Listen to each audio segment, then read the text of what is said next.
আসসালামু আলাইকুম। শুরু করলাম নতুন একটি ব্লগ ভিডিও। তো বেলা প্রায় দুপুর 1:20 বেজে গেছে। এই যে দেখেন এখানে 1:20 বেজে গেছে। আজকে 12 তারিখ। তো এই দুপুর থেকে শুরু করলাম ব্লগটি। আপনাদের ভাইয়া গতকালকের ভিডিওতে দেখছেন যে বাজারে গেছে, তো কী বাজার আনছে সেই ভিডিওটা থেকে শুরু করলাম। আশা করি সবাই ভালো আছেন, দেখতে থাকুন। অবশ্যই ছোটো একটা লাইক দিয়ে আমার ভিডিওটি দেখবেন, ভালো লাগবে। তো দেখেন এখানে বনফুল, কুষ্টিয়ার ঐতিহ্যবাহী নিউ বনফুল মিনিকেট চাল। এই চালটা আমরা খাই, সাধারণত মোটামুটি ভালোই হয়। গতবার আনছি, সেটা বাদ তো দেখেন আপনারা, খুব ভালো লাগে। তো এই চালটা নিয়ে আসছে 50 কেজির এক বস্তা। তো আমরা যেহেতু সরিষা তেল খাই, তো সরিষা তেলটা নিয়ে আসছে আপনাদের এই যে দেখেন, এই যে সরিষা তেল এক বোতলে আনছে 5 লিটার। মাস্টার্ড অয়েল, সরিষার তেল আর কি, প্রাণেরটা আনছে।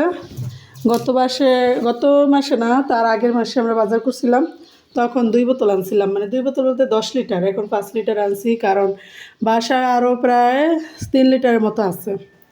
তো 5, 6, 7, 8 লিটার, মোটামুটি 8 লিটারে 2 মাসের মতো, 2 মাসের কাছাকাছি হয়ে যাবে। কারণ সরিষা তেল তো অত বেশি লাগে না, কিন্তু তারপরও মোটামুটি। আর এই যে দেখেন এখানে মাছ নিয়ে আসছে অনেক, মানে ইলিশ মাছ আনতে বলছিলাম, কিন্তু যে ইলিশ মাছ আছে পুরানো ইলিশ মাছ, কিন্তু যেহেতু গেস্ট আসবে তো এই জন্য আর ভাবছিলাম যে তাজা তাজা ইলিশ মাছ, চাঁদপুর ইলিশ মাছ খাওয়াবো, এরকম চিন্তা ভাবনা ছিল। কিন্তু তাজা ইলিশ মাছ আর পাইল না, মানে বাজারে নাকি সাপ্লাই নেই, তো এই জন্য আনতে পারেনি। আপনাদের ভাইয়া গেছিলো, পারেনি। দেখেন এখানে 2টা 500 তিব্বত 570 সাবান আনছে। এই সাবানটাই আমরা সাধারণত আনি। আর গোসলের সাবান একটা আনছে, গোসলের সাবান ওই দিন আনছিল আরও 2টা, সেগুলো তো ব্যবহার করতেছে, তো এগুলো আনছে। আর এমনিতে বাসায় আসলে সবই আছে, এই জিরাও আছে, কিন্তু আছে। তো ভাবলাম যে যেহেতু আনতে আছে, তো ডাল যেহেতু একটু লাগবে, 1 কেজির মতো আছে, আর 2 কেজি আনাইলাম। আর এদিক দিয়ে পোলার চাল ছিল না, পোলার চাল বাসায় মানে 1 কেজির মতো আছে, বেশি নাই। তো এখানে আরও 3 কেজি চাল আনাইছি। এই চালটা আমার কাছে ভালোই লাগে খেতে, দেখেন একদম মানে সুন্দর। এই চাউলের মানে সুন্দর একটা ঘ্রাণ আসে। আর কি আনছে, লবণ আনছে, এই যে 2 প্যাকেট। দেখেন 2 প্যাকেট লবণ, মানে মোটামুটি বাজারে গেলে কি যে দাম জিনিসের, দেখেন মানে সব জিনিসেরই এত বেশি দাম যে কি করব তাও বলতে পারি না, কিন্তু করার কিছু নেই। আমাদের যদি এই অবস্থা হয়, তাহলে একদম নিম্নবিত্ত যারা, তাদের কি অবস্থা? আমরা তো মধ্যবিত্ত ফ্যামিলি, তারপরে অবস্থা। তো যারা একদম নিম্নবিত্ত, তাদের অবস্থা জানি কত খারাপ। এই আল্লাহ মাফ করুক, তাদেরকে রক্ষা করুক। তো এই যে দেখেন মাছগুলো, ইলিশ মাছ পায় নাই, তো ইলিশ মাছ ফ্রিজে আছে। পয়লা বৈশাখে ইলিশ মাছ আরও পাওয়ার কথা ভালো, কিন্তু তাও পাইলো না। এখন এই যে পরে যা পাইছে তাই নিয়ে আসছে, একটা রুই মাছ নিয়ে আসছে। মাছ ফ্রিজে সব মাছ আছে আমাদের, সব। আমি ওই দিন ভিডিওতে বলছিলাম কোনো বাজার করবো না কোরবানি ঈদ পর্যন্ত। এখন আসবে, তো তাকে তো আমি ফ্রিজে রাখা জিনিস খাওয়াইতে পারি না। তো এই জন্য দেখেন প্রায় 1 কেজি হবে, বা 1 কেজির চাইতে বেশি হইতে পারে। মাছটা আমি পারি না, মানে 1 কেজির চাইতে বেশি হইতে পারে। আর এখানে চিংড়ি মাছ ফ্রিজে আছে, কিন্তু তারপরে আমি বলছি যে অল্প করে একদম তাজা মাছ আনবা, যাতে ওদের জন্য একদম তাজা মাছ খাওয়াইতে পারি। ইলিশ মাছটা তাজা পায় নাই। আর বলছিলাম তেলাপিয়া মাছ আনতে বারবিকিউ করার জন্য, কিন্তু তেলাপিয়া মাছ তাজা পায় নাই, পাইছে কিন্তু ভালো পায় নাই, এই জন্য আনে নেই আপনাদের ভাইয়া। আর সকালবেলা মানে চিকেন তান্দুরি বানানোর জন্য আস্ত পোলট্রি মুরগি নিয়ে আসছিলো, ফার্মের মুরগি, তো সেইটা আমি রেখে দিছি আস্ত, একদম ধুয়ে পরিষ্কার করে রেখে দিছি। ওইটা আস্তই যদি পারি আস্তই করব। আসলে কি আমার অনেক কিছু ইচ্ছা করে, কিন্তু ওরা তো বলতেছে একদিন, হাইস্ট একদিন থাকবে, একদিন কি 2 দিন। ভাইয়া বাড়ি যে নদীর বেলে মাছ পাইছে, বেলে মাছ বলতে আমরা বাইল্লা মাছ বলি, সেই বাইল্লা মাছ পাইছে, সেগুলো নিয়ে আসছে আপনাদের ভাইয়া। যে এই বাইল্লা মাছটা ছোটো মাছ, তো এগুলো আসলে অনেকেই পছন্দ করে। আর এটা আপনার ভাইয়ার অনেক পছন্দ, কিন্তু এখানে এসে আসলে ওরকম পায় না। মাদারীপুরে একদম তাজা তাজা পাইতো, নিয়ে আসতো আপনাদের ভাইয়া, তো এখানে তো ওরকম পায় না, যার কারণে আনাও হয় না। তো আজকে পেয়েছে, নিয়ে আসছে।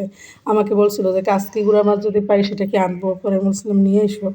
তো কাসকি গুঁড়া মাছ আর পায় নাই মনে হয়, এই জন্য আনা হয় নাই। তো মাছগুলো আপনাদের মাঝে শেয়ার করলাম। এখন আমি এগুলো কেটে নিব। দেখেন মানে চিংড়ি মাছগুলো মোটামুটি ভালোই ফ্রিজে আছে, কিন্তু ওদের তাজা খাওয়ার জন্য আর কি এগুলো আনা হলো। তো আপনাদের ভাইয়া কিন্তু এগুলো বাজারগুলো দিয়ে আবার আমার ছেলেদের নিয়ে গোসলে চলে গেছে। আমি বলছি যে তোমরা পুকুরে গোসল করতে যাও, কারণ পুকুরে গোসল করতে গেলে বাচ্চারা একটু সাঁতার শিখবে। তো এই জন্য ওদেরকে নিয়ে পুকুরে গোসল করতে গেছে। আর আমি এখন এগুলো কেটে নিব। তো বাইরের আবহাওয়াটা তো দেখতে পাচ্ছেন মাশাআল্লাহ খুবই সুন্দর, একদম রোদ এসে গেছে, মানে আজকে 2-3 দিন যাবত ভালো একটু রোদ। আর আমি এই যে মাটির চুলায় রান্না করছি, যেখানে দেখেন আমি কিন্তু এই মাটির চুলায় ইদানিং রান্না করি, আমার খুব ভালো লাগে, খুব ভালো লাগে। যে দেখেন আমার চুলাগুলো, এগুলো কিন্তু আমি নিজেই বানাইছি, মানে মাটির চুলা একদম সুন্দর। দেখেন এটা হলো 2 চুলা, মানে 2 চুলা বলতে কি এই চুলাটায় খুব সহজে তাড়াতাড়ি রান্না হয়ে যায়, লাকড়ি দিয়েও রান্না করা যায়, পাতা দিয়েও রান্না করা যায়। আর এইটা যদি দেখি যে আমার ডিউটি থাকে তখন এই চুলাটায় রান্না করি। রান্না বলতে সকালবেলা যদি আমার ডিউটি থাকে তো আমি তাড়াহুড়ো করে মাছ মাংস তরকারি যা রান্না করি, রান্না করে ভাতটা চুলায় রেখে চলে যাই, আপনাদের ভাইয়া পরে ভাতটা নামায় আর কি। এই জন্য এক চুলায় রান্না করি। তো এই যে দেখেন আমাদের বরিশালের মানুষদের চুলা বানানো, এটাকেই বলে বরিশালের মানুষের চুলা। এই যে কিন্তু আরও চুলা আছে, এই যে এই চুলাটা কিন্তু একদম মানে ছাদে নিয়ে এটা রান্না করা যাবে, ছাদে নিয়ে বাইরে নিয়ে আম গাছের নিচে নিয়ে আমি এটাতে রান্না করি। আর এই যে ছোট্ট একটা চুলা দেখা যায়, এই যে এটা জোনায়েদ জাবেরের, ওরাও রান্না করে মাঝে মধ্যে। তো সব মিলে আমার চুলায় খুব সুন্দর জাল জ্বলে। তো যাই হোক মাছগুলো কেটে নিই, মাছগুলো কেটে নিয়ে আসতেছি ফিরে। তো এখানে কিন্তু চিংড়ি মাছগুলো একদম কেটে বেছে রাখছি, এখন শুধু নামিয়ে শুধু উপরে চৌকাটা ফেলে রান্না করলেই হবে। আর এদিক দিয়ে রুই মাছটাও কিন্তু একদম কেটে ধুয়ে পরিষ্কার করে রাখছি, এখন লবণ দিয়ে কিছুক্ষণ রাখবো, তারপরে মাছটা ভালো করে ধুয়ে নেব। আমি খুব সুন্দরভাবে মাছ ধুয়ে লবণ দিয়ে তারপরে মাছটা ধুই, মানে লবণ দিয়ে সুন্দর করে ধুয়ে তারপর ফ্রিজে রাখি, কারণ আমি হাতে সময় কম থাকে। তো যখন ডিউটিতে যাই তখন হুট করে যেন নামিয়ে অল্প কয়েকটা ধোয়া দিয়েই যেন আমি রান্না করতে পারি, এই জন্য খুব সুন্দরভাবে এটাকে একদম ধুয়ে পরিষ্কার করে তারপর রাখি, রান্নার সময় যেন আমার কোনো ঝামেলা না লাগে। মোট কথা রান্নার সময় আমি যেন খুব ইজিভাবে রান্না করতে পারি, কারণ আমার এটা সময় খুব কম থাকে আমার হাতে, যার কারণে যেদিন সময় থাকে ওই দিন একটু মাছ টাছ আনি। আর সবাই তো দেখছেন এই যে আমার ফ্রিজে অনেক মাছ আছে, তো মেহমানদের জন্য তাজা তাজা খাওয়ানোর জন্য এই অবস্থা। চিংড়ি মাছগুলো এখন রেখে দিব ফ্রিজে, পলিথিনে করে রেখে দিব। আর এগুলো আরও ধুইতে হবে, লবণ দিয়ে রাখছি কিছুক্ষণ, এটা সুন্দর করে ময়লাগুলো গন্ধগুলো যাবে, মানে এখন আর কোনো ময়লা নাই, দেখেন কোনো ময়লা টয়লা কিচ্ছু নাই একদম। কিন্তু তারপরেও যে লবণ দেওয়ার একটা লোড একটা আসে, এগুলো সব মাছটা যে তাজা একদম বোঝা যায়। দেখেন কি সুন্দর দেখতে পিসগুলো মাশাআল্লাহ। তো এগুলো করে এই লোডিটা ভাবটা যাবে, তারপরে কী করবো। আর বাইলা মাছটা এখনও কাটা হয় নাই, ওইটাই কিন্তু নরম মাছ, তো ওইটা এখন কাটবো। চিংড়ি মাছটা ফ্রিজে রেখে ওইটা কেটে তারপরে কাটা শেষ হলে গোসল করে ফ্রেশ হবো। তো অবশেষে বাইলা মাছও কাটা শেষ। তো দেখেন মানে এত অল্প মাছ কিন্তু কাটতে আমার এত বেশি কষ্ট হয়েছে, মানে অনেক বেশি সময় লেগে গেছে। তো এগুলো হলো চেউয়া মাছ, মানে বাইলা মাছের ভিতরে এই কয়টা চেউয়া মাছ পাইছিলাম, তো সেই করে একটু আলাদা রাখলাম। আর চেউয়া মাছের মাথায় যে আলাদা রাখছি এটা ভর্তা বানাবো, এটা হলো চেউয়া মাছের মাথা, এটা আলাদা ভর্তা বানাবো ঝাল ঝাল করে। আর মাছগুলো আলাদা একটু ভুনা করবো এই দিয়ে, আলু দিয়ে টমেটো দিয়ে, এরকম চিন্তা করে এভাবে রাখছি। আর এই যে বাইলা মাছ এটা হলো ছোটোগুলো আলাদা করছি, মানে সব মাছ একদম পাড়ে আলাদা করছি। আর এগুলা বড়গুলো, এই যে বড় বাইলা মাছগুলো আলাদা করছি, এগুলো বোনা খাইলে ভালোই লাগবে যে। আর মানে মোটামুটি বড়গুলো আলাদা করছি, ছোটোগুলো আলাদা করছি, চেউয়া মাছ আলাদা করছি, মাথা আলাদা করছি, সব কিছু আলাদা আলাদা করা হয়েছে, এই অবস্থা।